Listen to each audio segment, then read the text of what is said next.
c'est le meilleur film que j'ai vu depuis Batman Dark Knight et V pour Vendetta. Et aujourd'hui, je vais t'expliquer pourquoi c'est le cas. Alors t'inquiète pas, je vais pas te spoiler.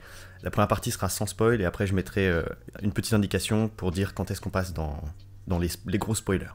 Ce film est extrêmement noir, extrêmement dramatique.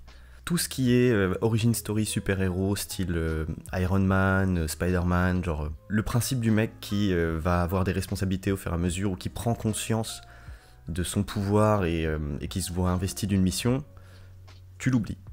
Là, on part en fait sur un mec qui est Monsieur Tout-le-Monde. Et c'est pas un événement clé qui va le faire tomber ou sombrer dans une folie et qui va le faire devenir ce qu'il est.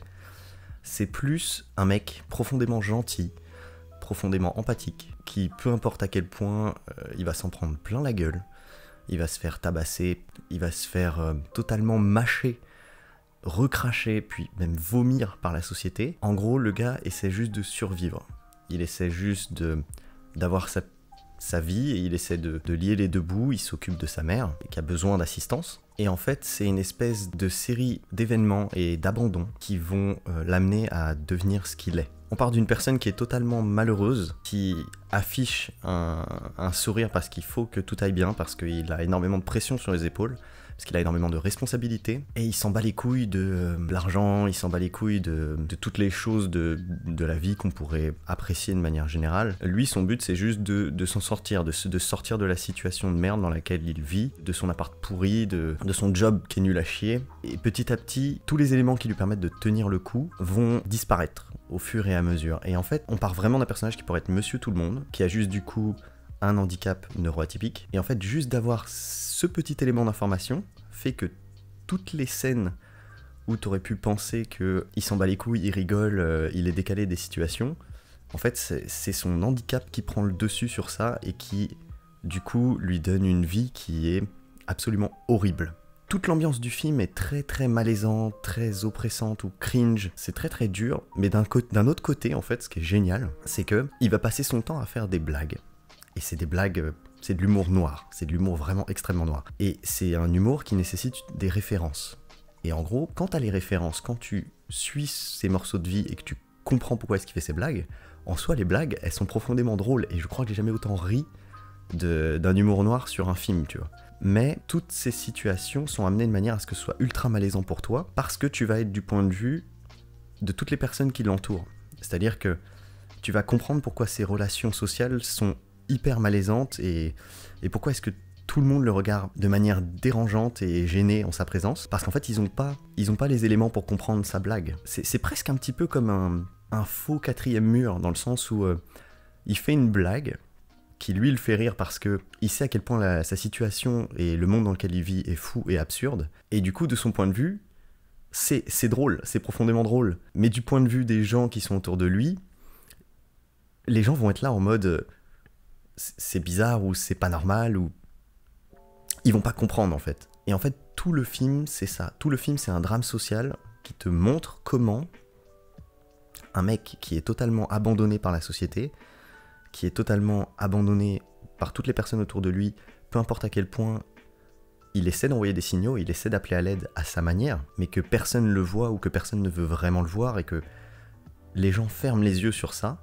Et c'est ça qui va driver toute l'histoire. Et ce que j'ai kiffé, c'est que tu vois vraiment une évolution de son personnage. Il part d'un postulat où tu sens que il vit pas vraiment, et plus ça avance, plus il lâche prise, et plus il se fait plaisir, et plus il est vivant, et plus il est heureux. En fait, c'est une espèce de quête du bonheur, totalement tarée, et qui en même temps te montre et critique la société dans laquelle on vit. Ça te montre tous les soucis liés au talk show, des trucs comme ça, qui vont se moquer volontairement des gens, qui vont prendre des gens pour se foutre de leur gueule parce que c'est l'humour populaire. Et lui, en fait, il va être le sujet de ça, tout en ayant vraiment conscience, en se rendant compte à quel point le monde autour de lui est horrible. Et il va essayer de vivre et de s'en sortir là-dedans. Et ça fait vraiment du bien d'avoir un film qui est pas un humour lissé ou tout public, genre... J'ai beau être amoureux totalement des Gardiens de la Galaxie, objectivement, tu vois, c'est en comparaison avec Joker, ça va être, c'est des constructions humoristiques qui sont assez classique. Là où Joker va choisir un humour qui est totalement subjectif. Et c'est le message du film, c'est que l'humour est subjectif. Ce qui lui le fait rire, ce qui lui le fait kiffer, ne va pas fonctionner sur la majeure partie des gens, mais d'une certaine manière, ça lui fait du bien, et c'est ce qu'il est, et il s'assume comme il est, et c'est ça qui le pousse à continuer là-dedans, parce que c'est son exutoire, c'est le truc qui lui permet d'être heureux, en fait. J'avais vraiment peur d'être déçu, parce que pour le coup, moi, j'avais vu que la toute première bande-annonce de 30 secondes, où on le voit avec une musique... faire un gros plan sur lui et montrer en fait qu'il devient vite fait le Joker avec des flashs. Et j'avais ressenti à la mise en scène et au clap, etc., qu'on avait l'air de partir sur une adaptation de The Killing Joke, qui est un de mes comics préférés. Et en fait, ouais, on part sur quelque chose qui est totalement imprégné de Killing Joke, mais toutes les parties liées à la perte de sa femme et de sa fille ont été modifiées et ils ont fait des choix différents qui fonctionnent vachement mieux parce que ça permet de créer un réel lien avec les relations qu'ils ont décidé de mettre en avant. Dans Killing Joke, en gros, dans le comics, c'est un mec tout à fait normal, pareil, qui fait du stand-up, mais le truc c'est que personne ne rigole à ses blagues, et c'est un élément déclencheur qui fait qu'en fait il a besoin d'argent pour aider sa famille, et pendant qu'il va faire un casse, sa femme qui est enceinte de plusieurs mois va mourir dans une explosion en réchauffant un biberon dans le micro-ondes. Ouais, c'est la mort con, c'est clairement la mort con. Et ça, ils ont décidé de retirer cette relation-là pour mettre à la place une autre relation qui est un lien entre lui et sa mère. Et ça marche encore mieux parce que le lien est plus fort, l'attachement est plus fort et que il y a toute une partie qui est mise en place où tu vois comment est-ce qu'il s'occupe d'elle, qu'elle a besoin de lui, tu vois qu'il peut compter sur elle et que finalement c'est une des rares personnes sur lesquelles il peut avoir une confiance aveugle. Et ce qui est génial, c'est que ça aurait pu être le Joker, comme le film aurait pu s'appeler totalement autrement parce que l'histoire se tient à elle-même et le film fonctionne tout seul. C'est-à-dire que ça peut être n'importe quel autre personnage, ça fonctionne. C'est une histoire qui est racontée par rapport à des événements qui sont totalement ancrés dans le réel. Là, le Gotham qu'on montre, c'est clairement New York, les quartiers de Brooklyn, etc. Les plans sont pas en mode super-héros, ne sont pas en mode pour valoriser des combats ou valoriser ce genre de choses. Non, en fait, toutes les scènes liées à de la violence ou toutes les scènes que tu vas voir, en fait, toute la photographie du film est utilisée de manière à te montrer que c'est réel, que ce que ça pourrait se produire, que c'est du quotidien, c'est vraiment genre...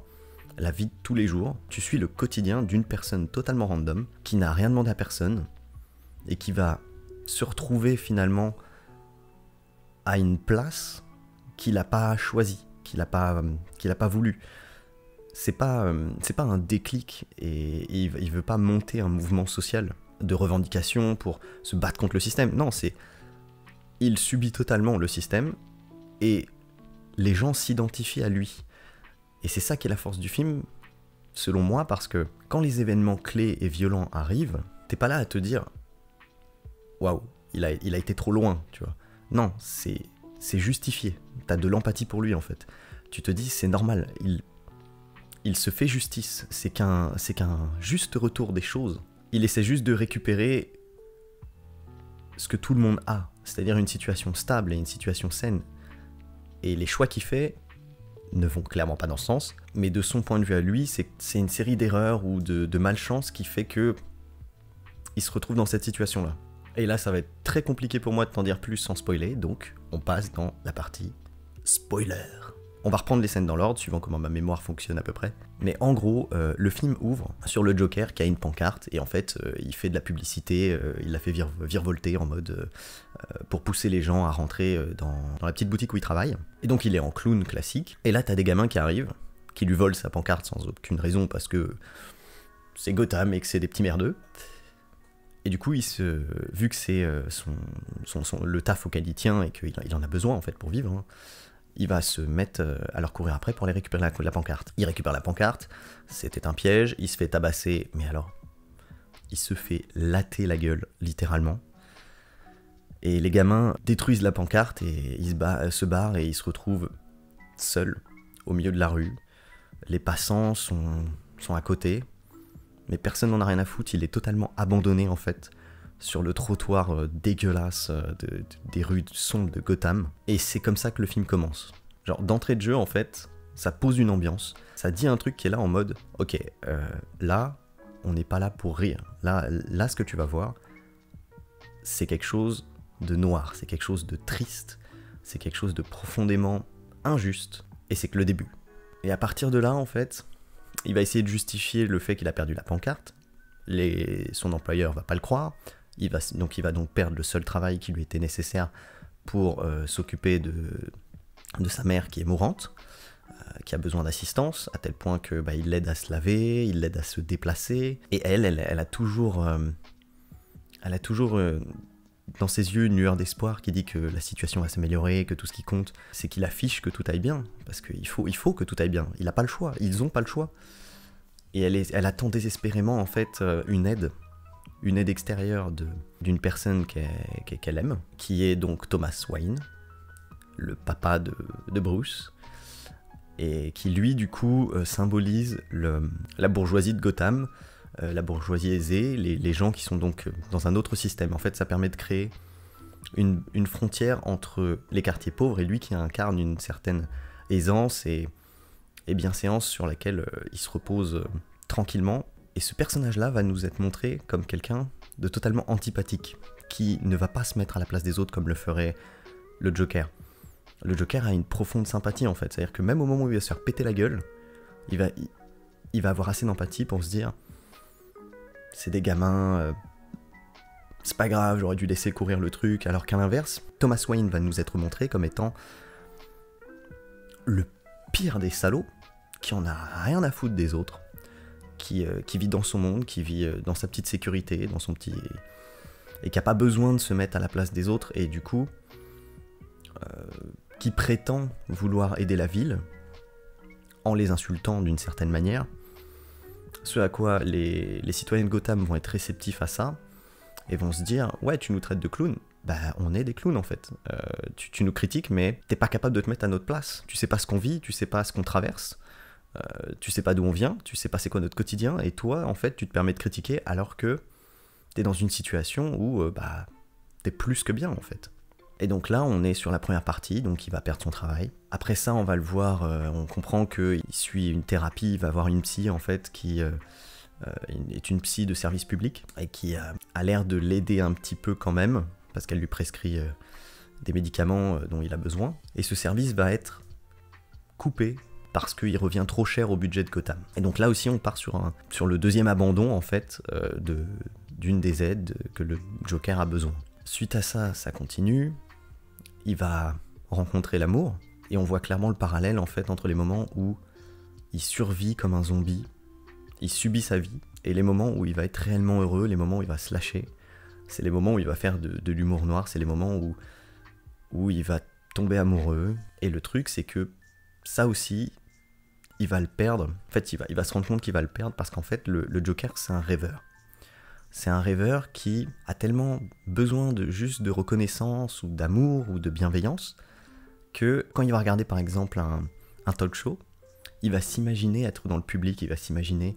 en fait, il va fantasmer une vie qu'il aimerait avoir parce que c'est son moyen de sortir du quotidien horrible dans lequel il est. Et il va se rendre compte, que ce soit pour sa relation amoureuse comme pour l'événement du talk show, que c'est juste une rêverie de son esprit en fait. C'est juste lui qui se laisse voyager et qui se laisse kiffer dans des événements qu'il apprécierait vivre.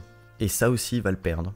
Il va continuer de se retrouver confronté face à des gens qui ne l'écoutent pas, qui ne veulent pas l'écouter en fait, qui vont être durs, profondément durs avec lui, alors que il a une maladie. Il a un problème neuronal qui fait que lorsqu'il rigole, c'est pas forcément adapté à la situation. C'est-à-dire qu'il va avoir envie de pleurer, les connexions au cerveau vont se faire différemment, et du coup, il va se mettre à rire dans une situation où il faut pas rire. Et la façon de jouer de Joaquin Phoenix, qui amène un nouveau Joker totalement inédit, est incroyable à ce niveau-là, parce que t'arrives à entendre la souffrance et la détresse dans ce rire, en fait. Et plus t'avances dans le film, et plus ça va être comme ça. Toutes les scènes, tous les moments où en fait il est juste en détresse psychologique et il appelle à l'aide, mais que personne ne l'entend parce que les gens s'en branlent. C'est ça qui va vriller au fur et à mesure en fait. Enfin, en réalité, un des éléments déclencheurs, c'est qu'il va se retrouver dans un métro, il va se faire agresser une fois de plus, et les choses vont déraper, et il va les buter de sang-froid en fait.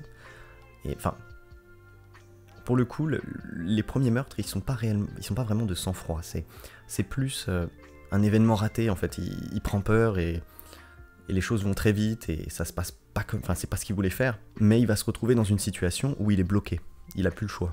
Genre, là il a franchi un point de non-retour, c'est un criminel, et du coup il va vivre avec ça en fait.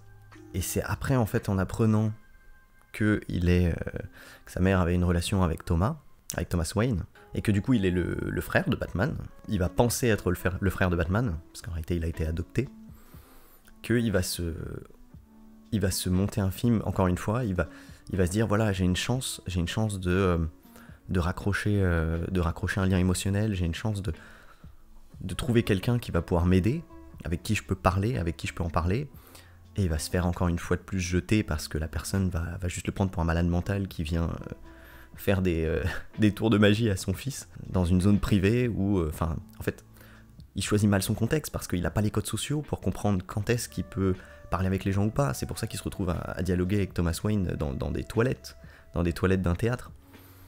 Et d'ailleurs, la scène dans le théâtre montre bien, celle-là et celle du stand-up, quand il y a un public, en fait, il observe le public, il observe le monde qui l'entoure, parce qu'il essaie de comprendre comment est-ce que les gens fonctionnent. Lui, il y a des tas de trucs qui le font rire. Et là où c'est très très bien amené, c'est une scène où t'as un mec qui fait un stand-up, et donc la salle rit à l'unisson sur les constructions de blagues classiques.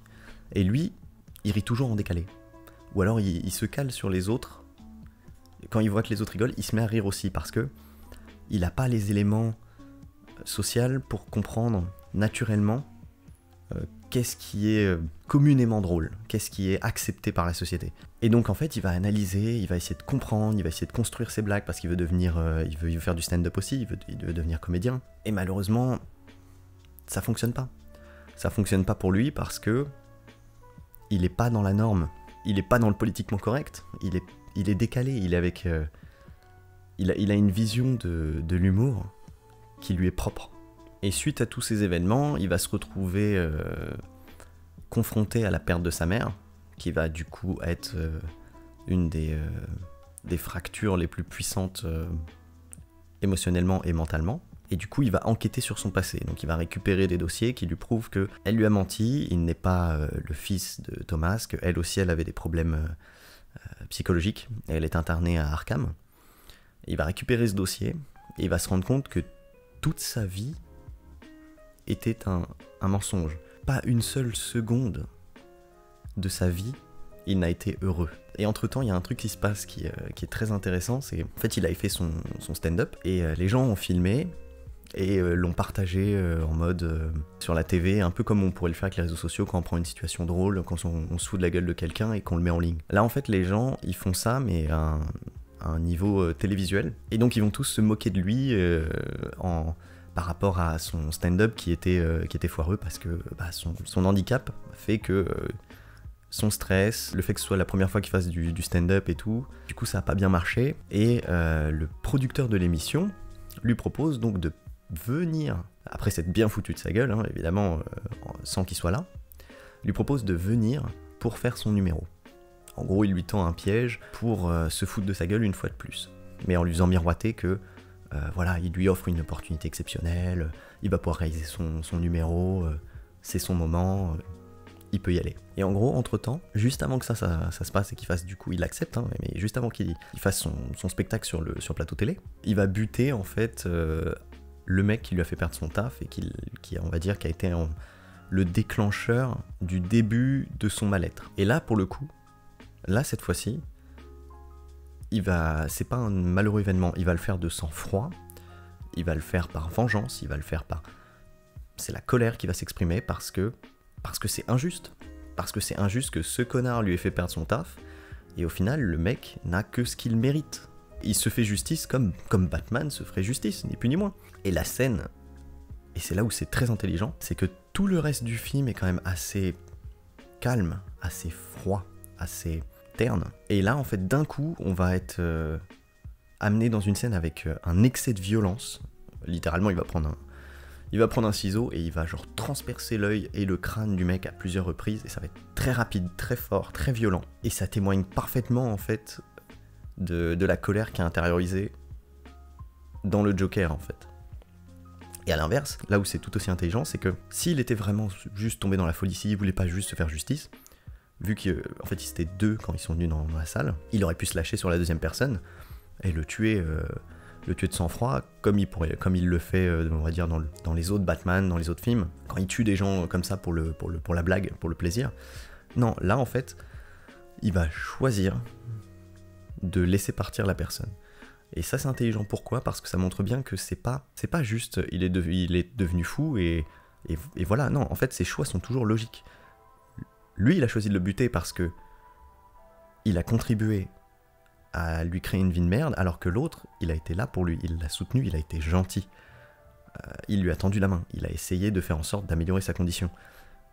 Il n'a pas fermé les yeux en fait, il n'a pas fait l'autruche et il l'a pas abandonné. Donc il n'a aucune raison de s'attaquer à lui. Et ça prouve que même dans ses réactions excessives, il y a une certaine logique, conditionnée par des traumatismes, conditionnée par des événements tragiques et noirs. Mais il y a une logique. Et donc, tous ces événements nous amènent à la scène la plus géniale du film, qui est une des dernières scènes. Il va rentrer sur le plateau télé, après s'être entraîné chez lui en simulant le show télé via une vieille cassette. Et il va travailler son personnage d'une certaine manière. Et en fait, là où c'est fort, c'est que tu sens que cette personne a toujours été en lui. Il était capable de l'être. Il était capable de se lâcher, il était capable d'être théâtral, il était capable d'avoir il a une entrée en scène qui est juste somptueuse. T'as l'entrée en scène et l'entrée en scène. C'est-à-dire que t'as la préparation. D'ailleurs, ça aussi, c'est un plan qui est merveilleux. T'as une espèce de grand rideau de couleurs divisé en 3 parties, il est devant, et là il va se mettre à danser, parce qu'en fait c'est la danse qui fait quand il a besoin de se calmer, quand il a besoin de se préparer, de se concentrer mentalement. Et en fait, c'est comme si il n'était plus là. Tout ce qui est autour de lui disparaît, juste il est dans son truc, il se met dans son truc, et il flotte un petit peu dans les airs comme ça, genre comme une espèce de ballerine, et d'un côté ça a quelque chose de très dérangeant parce que c'est pas du tout adapté à la situation et ça crée un malaise, d'où les personnes qui sont à côté de lui qui le regardent mais sans comprendre. Et lui tu sens qu'il lâche prise, il vit pleinement, il est heureux, genre en étant comme ça, il est réellement heureux. C'est les moments où il se sent libre. Et en fait ce film c'est un peu une quête de liberté, une quête de justice. Et une fois qu'il est rentré dans son personnage, là il ouvre le rideau, il rentre avec une classe, une classe indescriptible, quelque chose de très théâtral, quelque chose de très élégant, il tournoie, avec un côté très, très clownesque aussi, parce qu'il va reprendre les codes qu'il a analysés dans le cinéma en regardant l'humour des gens, et du coup il va aller embrasser une nana en mode sketch de clown. Puis il va s'installer dans le fauteuil, et là, il devient froid. Là, tu sens que il est prêt à accomplir son but. C'est presque plus le même. C'est-à-dire qu'on passe d'une mise en scène à il est dans l'attente de régler ses comptes. Et donc là, un dialogue va se créer entre le présentateur et lui, et il va confesser ses crimes. Le présentateur va essayer de le raisonner, et il comprend pas pourquoi il fait ça, et si c'est vraiment le cas, il va essayer, entre guillemets, de l'aider, mais en le jugeant, en continuant de le regarder, et il va le juger, et en fait, ce qui est bien montré, c'est l'hypocrisie de ce mec. C'est-à-dire qu'il lui fait des leçons de morale. Ah, c'est pas bien, faut pas... C'est toi qui as tué les gens, non mais c'est pas bien. Mais derrière, il se sert de son mal-être, il se sert de sa gentillesse et de sa simplicité pour se foutre de sa gueule dans son plateau télé. Et donc ça met bien en avant l'hypocrisie de la situation. Et donc le Joker, qui au final l'a fait tout au long du film, a conscience de toutes ces choses-là et va rire de la situation parce que c'est absurde. Pour lui, c'est absurde. C'est tellement absurde le système dans lequel il vit, et le fait que tout le monde soit ok avec ça, que tout le monde valide ça, pour lui, c'est une blague. Cette situation est une blague. Et donc, il va finir par faire une blague knock-knock, enfin toc-toc, les toc-toc jokes. Il va sortir un Colt, il va le flinguer en live, et de là, en fait, il va être emmené par les flics. Puis il y a un accident de voiture, et on a l'impression qu'il est mort. Et t'as une scène qui est montrée un petit peu comme la résurrection. En fait, c'est vraiment ce moment où il prend conscience de qui il peut devenir. Il a enfin atteint une situation dans laquelle il est heureux, dans laquelle il se sent vivant. Et en fait, toutes les personnes qui se reconnaissaient dans son discours vont mettre la ville à feu et à sang. Et c'est notamment eux qui vont créer le crash avec les flics. Ils vont le sortir, ils vont le mettre sur le capot, pensant qu'il est mort. Et là, t'as une espèce de résurrection du Joker qui va donner naissance à qui il est vraiment. C'est-à-dire que quand il va revenir à lui, tout le monde va être là en mode « Lève-toi, lève-toi !» Enfin, tout le monde n'attend finalement que sa direction. Et lui, il va se relever, il va prendre conscience de ce qu'il a généré, il va prendre conscience qu'il est arrivé à un endroit pour lequel il n'avait pas voulu être. Il est arrivé dans une position dans laquelle il a jamais voulu être. Mais il va arriver à une position qui est la seule dans laquelle il a l'impression d'être compris et se faire entendre. Et c'est comme ça qu'il devient le Joker.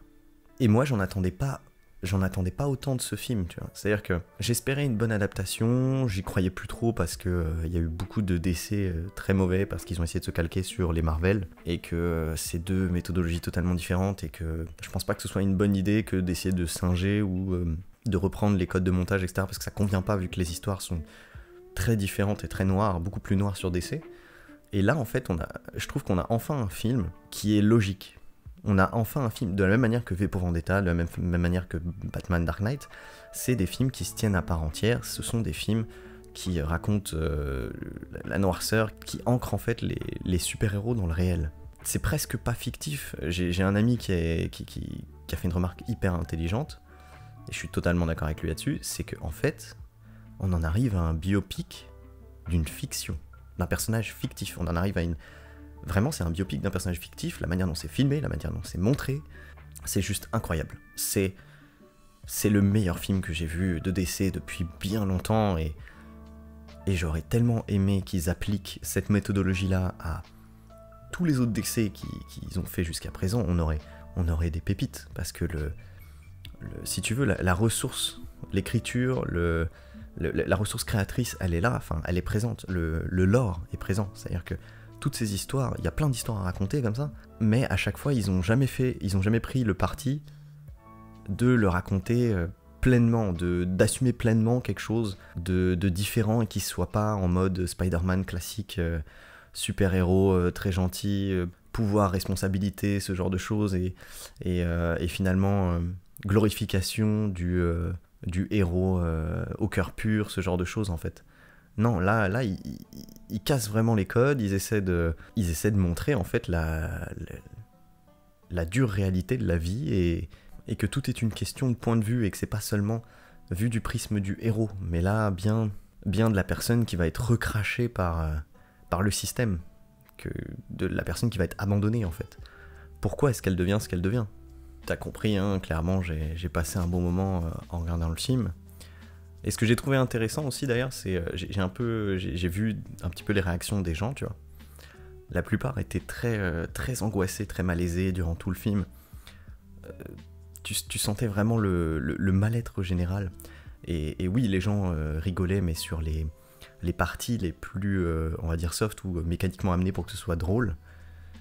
Mais ce que je trouve intéressant, c'est que au final, naturellement, le public va prendre la place des gens qui regardent le Joker. Et ils vont pas forcément rire sur les blagues d'humour noir, du style je voulais réussir ma vie, du coup, je suis comédien. Et en soi, moi, quand il a dit ça, j'ai explosé de rire, tu vois. Et tout le monde était malaisé. Mais j'ai explosé de rire parce que c'est vraiment, genre, je trouve, c'est le truc qui symbolise le film, c'est les gens ont pas forcément les codes pour comprendre tous les éléments, et vraiment l'humour est ultra subjectif, et les gens qui ne rigolent pas à ce genre, les gens qui ne rigolent pas aux blagues du Joker, C'est juste qu'ils ne le comprennent pas, et qu'ils ne peuvent pas le comprendre parce qu'ils n'ont pas les éléments référentiels pour comprendre la blague. C'était Anthony le Gremlins. Moi, je vous laisse ici parce que de toute façon, je pense avoir fait un peu le tour de tout ce que j'avais à dire. Pensez à faire un tour sur mon Tipeee ou Utip pour les dons gratos, parce que j'en ai bien besoin en ce moment. Et ça me permettra de continuer à vous faire du contenu de qualité. Et si vous voulez une vidéo qui soit bien plus travaillée niveau montage, etc., je vous encourage à aller voir la dernière que j'ai faite de la roue du cochon qui va s'afficher là. A l'inverse, je suis en train de vous préparer des gros dossiers, c'est pour ça que là c'est des petites vidéos en attendant, puis parce que c'est dans l'actualité tout simplement. J'ai hâte de vous retrouver dans la prochaine vidéo, je vous fais des gros bisous les mogwai. Allez, salut.